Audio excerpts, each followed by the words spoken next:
kesempatan kali ini saya akan menyampaikan surah At-Taubah ayat 18, di mana ayatnya ini sudah tertulis di kaligrafi. Innama ya'muru masajidallah man amana billah wal yaumil akhir, dan seterusnya. Para bapak ibu hadirin sekalian, ayat ini memiliki dua makna. Makna yang pertama, orang-orang yang memakmurkan masjid termasuk orang yang beriman kepada Allah.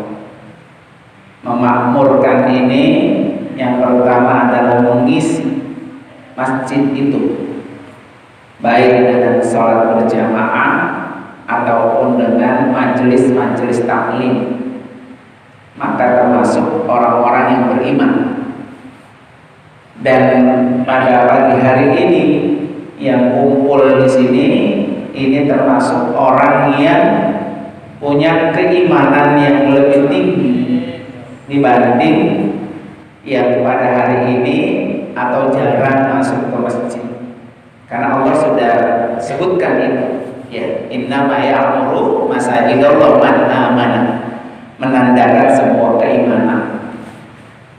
Makna yang kedua, ya'muru ini adalah membangun secara fisik. Nanti akan kita kupas satu-satu ya. Para bapak hadirin sekalian, mengisi yang pertama yaitu dengan melakukan sholat berjamaah. Sholat berjamaah itu memang pekerjaan yang berat.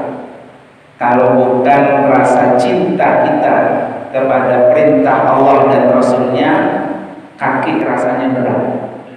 Kalau kata Al-Maghfurlah, keutamaannya lu udah tahu tuh ya, keutamaannya kita semua udah tahu, cuma memang berat untuk melangkah karena jarangnya orang melakukan sholat berjamaah, sehingga ada beberapa hadis Rasulullah. Yang pertama dari Abdullah bin Umar, di mana kata Nabi, sholatul jamaati afdalu min sholatil fardhi bi sab'in wa isyrina darajah. Dengan kita sholat berjamaah ini lebih afdol, lebih utama dibanding sholat sendiri 27 derajat. Dalam hadis lain dari Imam Muslim, beliau mengatakan sholatul rajuli fil jamaati tazidu ala sholatihi wahdahu sab'an wa ishrin. Sama sebetulnya maknanya. Sholatnya orang laki-laki di dalam berjamaah itu bertambah ya 27 derajat. Nah, di dalam hadis lain ada hadis Nabi yang mengatakan sholatul jamaati ta'dilu khamsan wa ishrina min sholatil fardhi.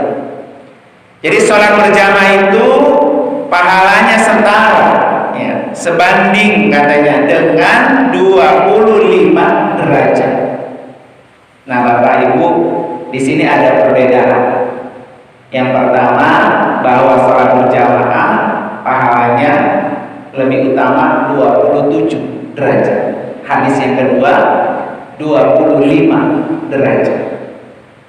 Kenapa nih ada perbedaan antara 27 dengan 25? Nah, karena itu dalam kondisi kayak gini, para ulama hadis mengkompromikan dengan riwayat ini. Yang pertama, ada nilai 27 dengan 25. Ini perbedaan jumlah berdasarkan dekat dan jauhnya orang dari rumah menuju masjid. Nah, semakin jauh orang dengan masjid, maka semakin dia mendapatkan nilai 27. Karena itu Imam Syafi'i buat orang yang rumahnya samping masjid gitu ya, samping masjid, dekat sama masjid, kalau pengen dapat 27 dia harus ngiter. Nah, iya begitu. Harus ngiter biar mendapatkan 27 derajat. Ya kan? Bahkan ada satu riwayat namanya Sya'ban. Namanya Sya'ban. Sya'ban ini sahabat Rasulullah, tapi beliau tidak populer karena beliau tidak meriwayatkan hadis seperti mamanya Abi Hurairah dan lain sebagainya. Sya'ban ini orang yang tidak pernah ketinggalan untuk tidak sholat berjamaah, artinya selalu sholat berjamaah. Dan si Sya'ban ini posisinya dia di ujung sana, di pojokan. Dia punya kapling sendiri. Ya, dia punya kapling sendiri, kayak sini katakan ini guru A, guru B kan gitu ya. Ini kaplingnya nggak pernah ditempatin orang kecuali si Sya'ban. Suatu ketika si Sya'ban ini tempatnya masih kosong. Ketika sudah mulai azan subuh masih kosong.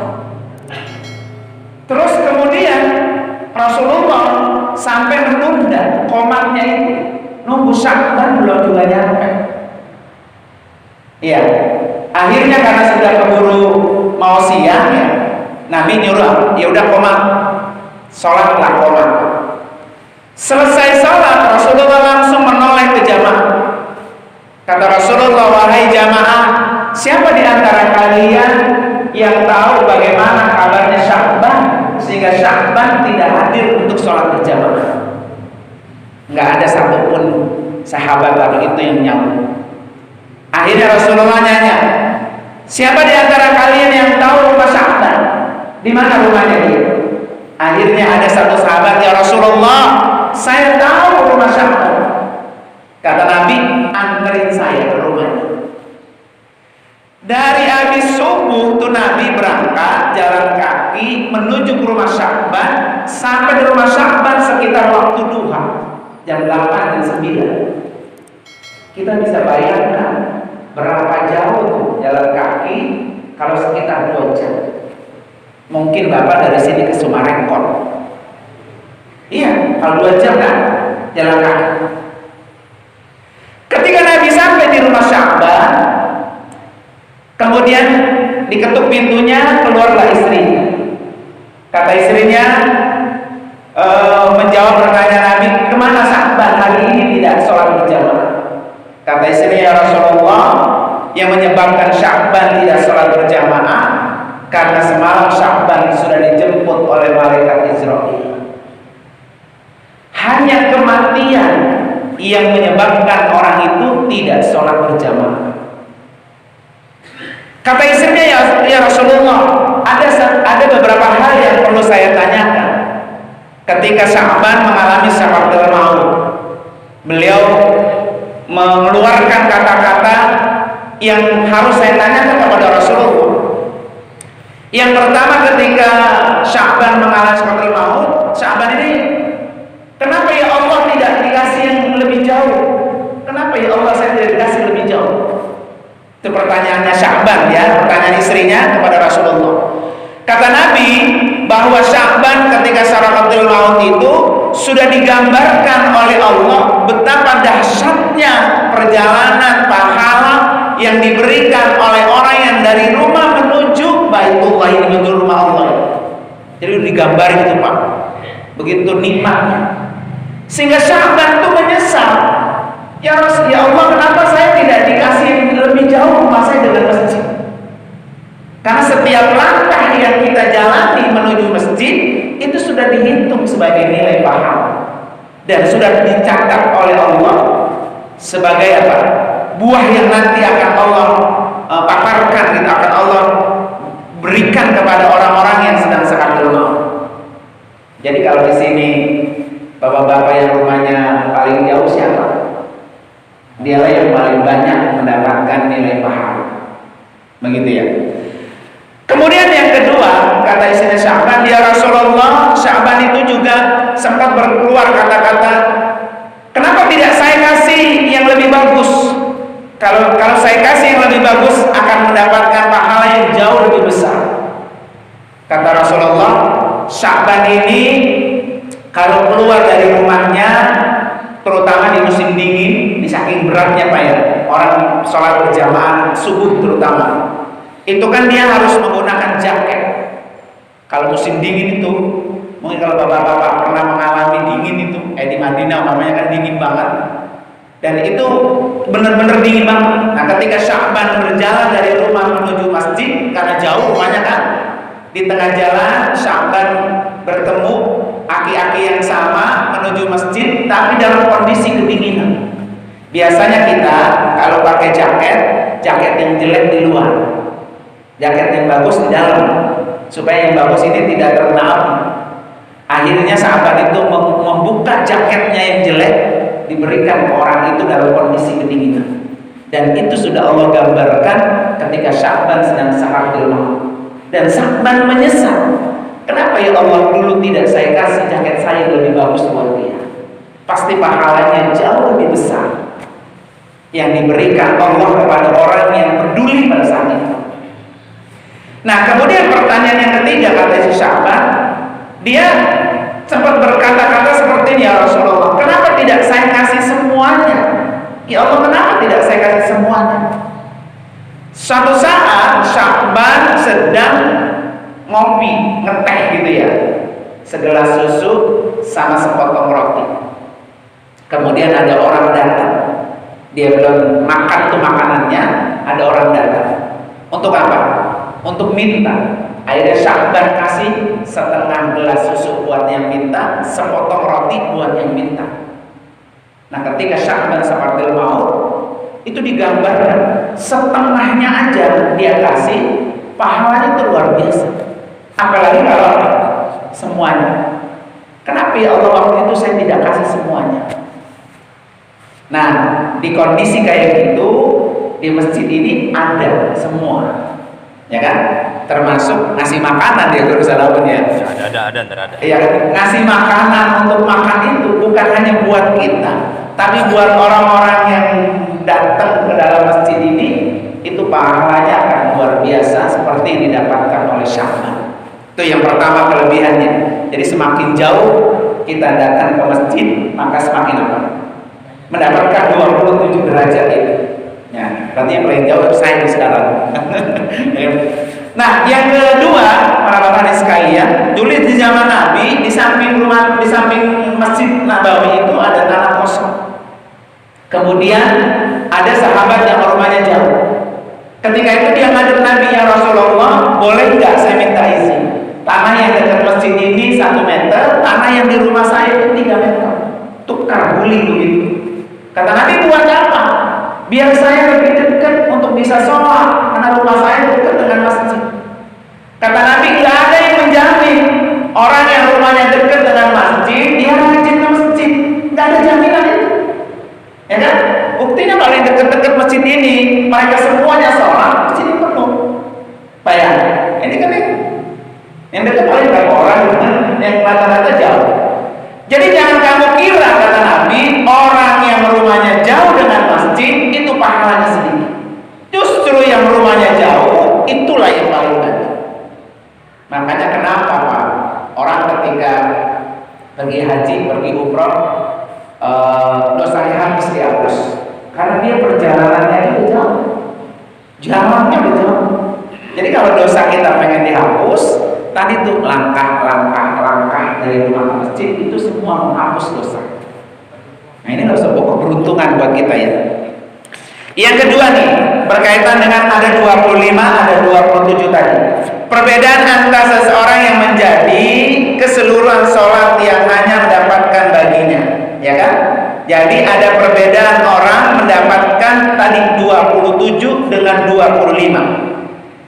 Kemudian yang berikutnya adalah yang 27 katanya itu, ini penafsiran yang ketiga. Yang 27 itu biasanya diberikan kepada sholat subuh dan isya. Karena sholat subuh itu sholat yang ranking pertama keutamaannya, karena dia paling berat sama isya.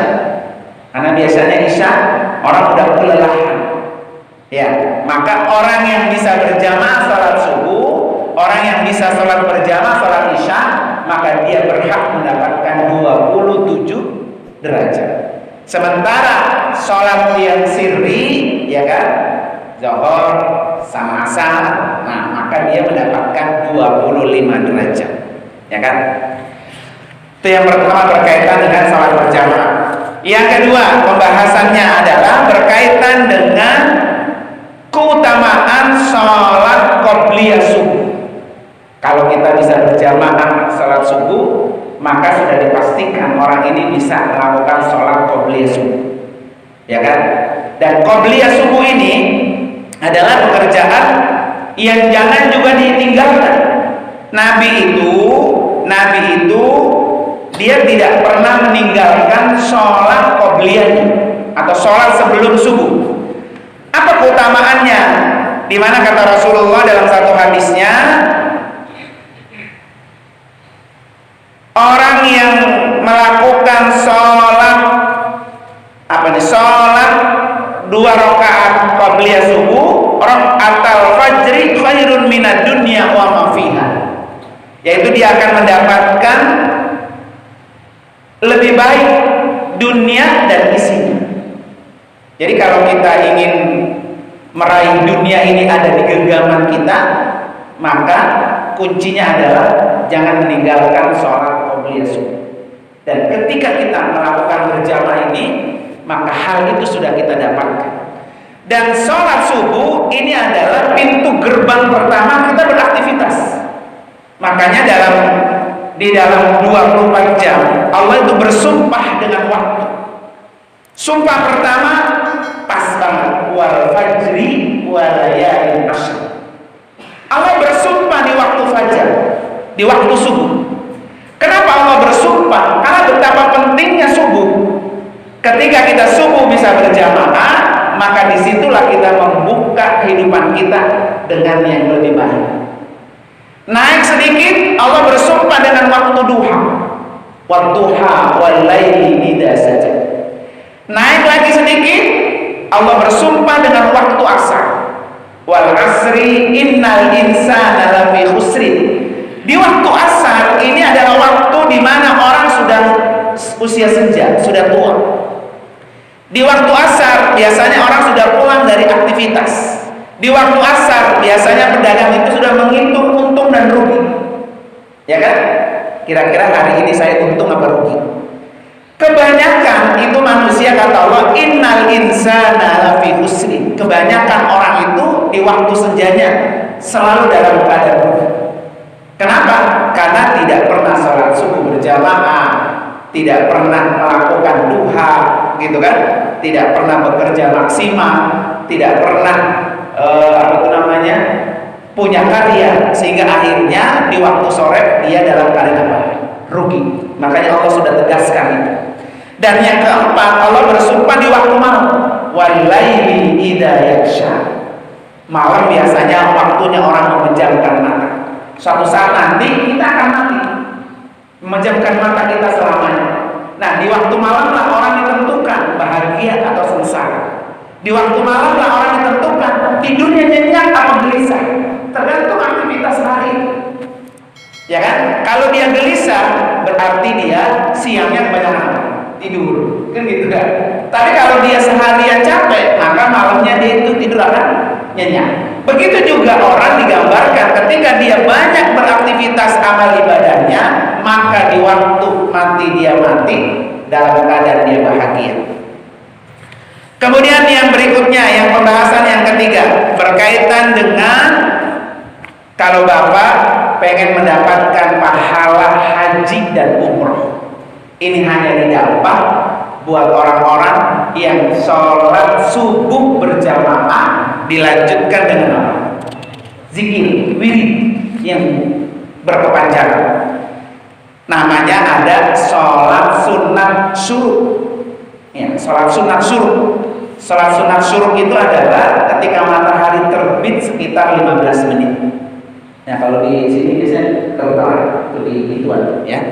Sholat sunat syuruk di sini dijelaskan oleh Rasulullah SAW.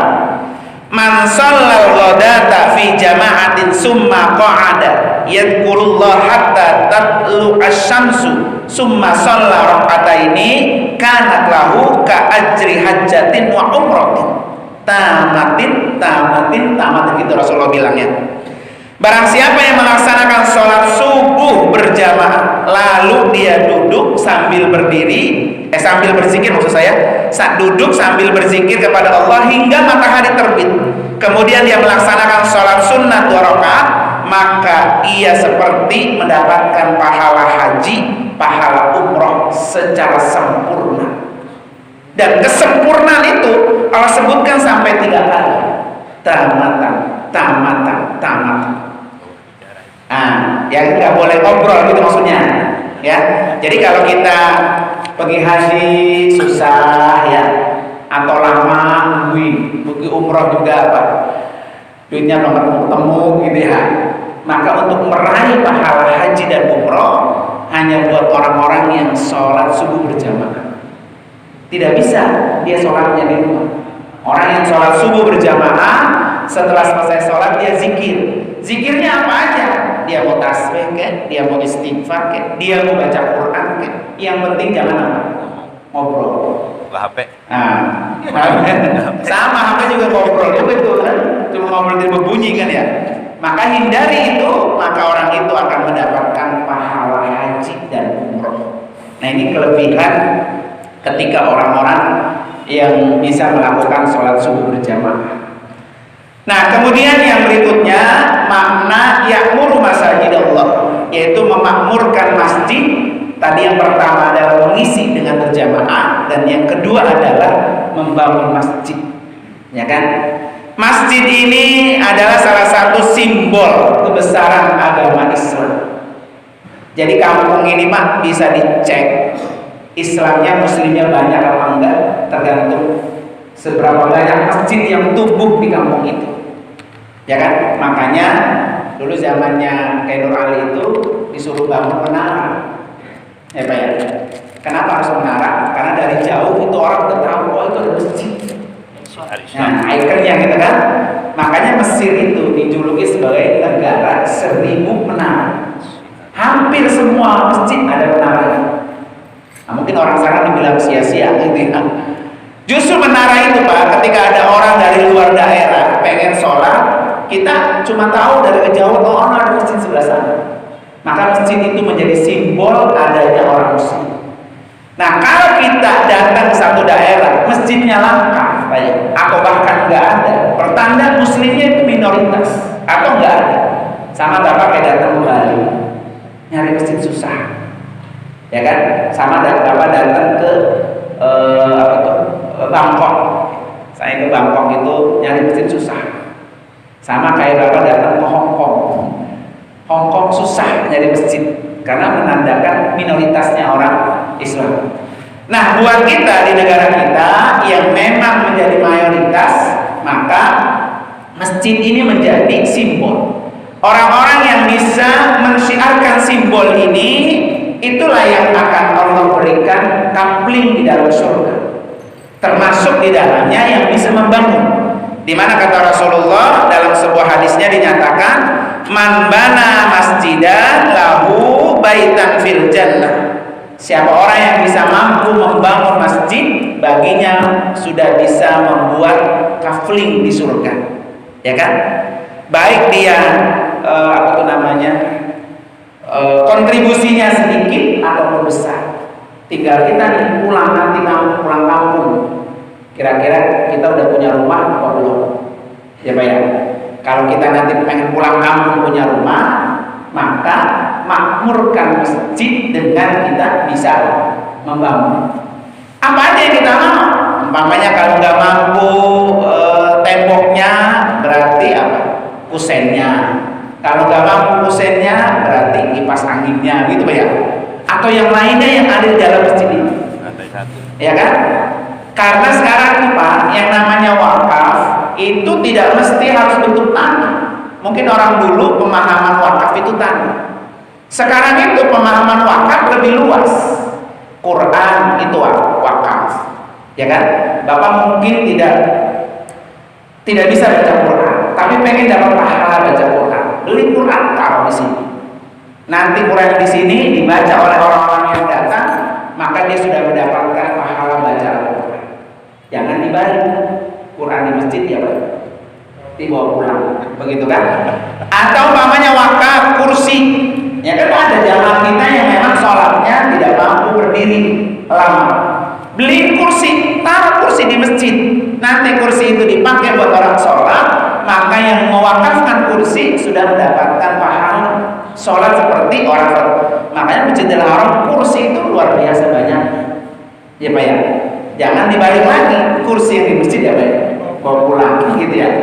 Atau umpamanya apa? AC, kipas angin, sound system, karpet dan lain sebagainya, sesuai dengan kemampuan kita.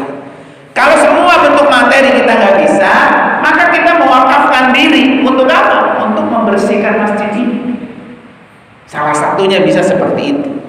Karena dengan hal yang kita lakukan seperti itu, itulah yang akan bisa membangunkan rumah atau kafling buat kita di surga nanti. Nah, mumpung kita masih diberi kesehatan, mumpung juga kita masih diberikan rezeki yang kita mampu berikan, ya kan? Kita mampu 100.000 setiap minggu, silakan itu. Kalau kita mampu masa juta, silakan juga. Kali kita bangun dewek Bapak masjid itu ya nggak kuat, ya kita kuatnya hanya 2-3 juta atau 10 juta, itu juga sudah bagus karena untuk bisa membangun kafling saat kita berada di akhirat kelak. Nah, saya kira itu saja para bapak sekalian. Kalau ada yang bertanya saya persilakan.